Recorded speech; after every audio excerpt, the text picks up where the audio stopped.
Welcome to the DIY Investing YouTube channel. We are working through every company in the S&P 500, and today is Alaska Air Group, ticker ALK. Over the next 5 minutes, I will break down this company's valuation and business quality by using quickfs.net. Let's dive on in. First thing to be aware of, Alaska Air Group is operating in the airline industry. This one's probably going to be pretty easy to determine what the business is doing. Through its subsidiaries, provides passenger and cargo air transportation services. Has 3 segments: mainline, regional, and horizon. It's very clear to know what this company's doing. They're an airline similar to Delta, Southwest, United, similar to like that. So beta is 1.54, share turnover 391%.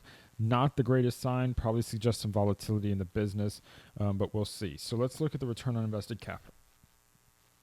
First thing to check for is how many years with losses in the last 20 years. We have 1, 2, 3, 4, 5, 6. So that's not good. However, you lost money in 2020. That's due to the pandemic. But before that, you hadn't lost money since 2008. So basically, you lose money during recessions, but otherwise you make money. That's an okay business. That's an average business.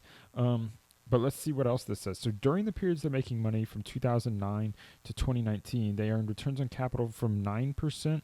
They got all the way up to 28% and then back down to the 11% range. So they did generally well over a 10-year period with returns on invested capital, with one very bad year during the pandemic and then a poor year during the last recession. That's good to know. This is going to be a cyclical company, but not extremely cyclical, not super stable. It's not high quality. However, as soon as I go over the key statistics, I see that the return on equity is 26.7% over the last 10 years. And return on invested capital of 14.5%. So they're leveraging up their capital in order to get a very attractive return on equity. So that immediately leaps to my eyes of being an attractive quality here.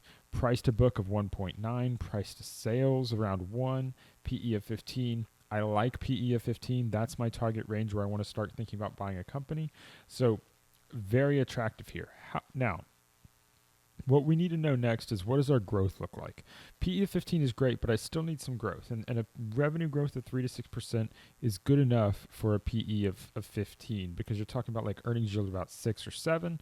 And so getting revenue growth around 4%, that kind of hits your mark.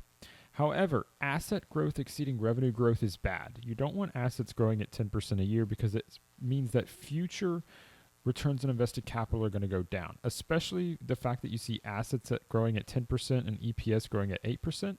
It means over time you're having negative operating leverage and you're getting worse over time in terms of your performance. So this you're going to see some not strong margins here. So it's showing the competition in the industry. You start at 20%, then 25, 26, 33, 34, then back down to 28. They have no pricing power. This is not an industry you want to be in. I wouldn't want to go into airlines anyway, from what I know from how Buffett's talked about them. But this is what shows you that. The gross margin volatility is way too high. Not only are you having negative years like in 2020, which I would be fine calling a fluke, but you did lose money in each recession, and so you know recessions, they're going to struggle, not just a pandemic year. I'm willing to write off pandemics as being a short-term issue for them. But you're not clearly doing very well across the board because of that. However, you can see maybe revenue growth is much higher than it otherwise would have been, because they did go from 4.6 up to $8 billion in revenue, so perhaps this revenue growth is understated and more in line with assets. Further research would be required to make that tell. However, what we can see is during these years before the pandemic, you're operating above 15% returns on equity that whole time. So that's actually quite attractive. They're probably using intelligent debt. So let's look at the balance sheet.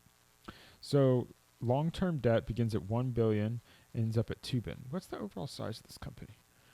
So $7 billion. So they're using debt about 15 to 20% of their market cap. That's reasonable.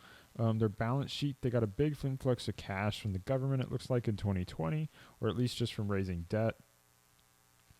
PP&E has grown and about doubled or more in the last decade. Let's see, income statement.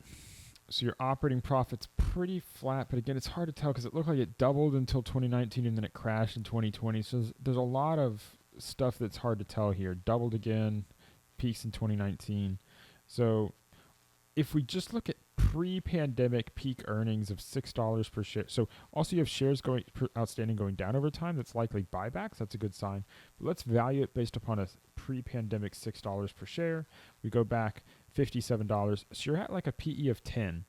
That's actually quite attractive. Now, if this is a growing company, if this company is growing and has a good return on equity, it could be an attractive buy. However, you have to trust that they're actually going to be less cyclical in the future. You have to trust that there's not going to be pandemics and shutdowns again. It's very hard to predict how well the airline industry is going to do going forward. So it explains why it's relatively cheap. This is a cyclical company, but it has high returns. So it looks like a well-managed cyclical company. I'm disinclined to invest in airlines, so it won't go on my watch list, but I see quite a few things here that are attractive about Alaska Air Group. Thank you for listening to this, and until next time, stop paying fees and start building wealth. Don't forget to like and subscribe for more great videos.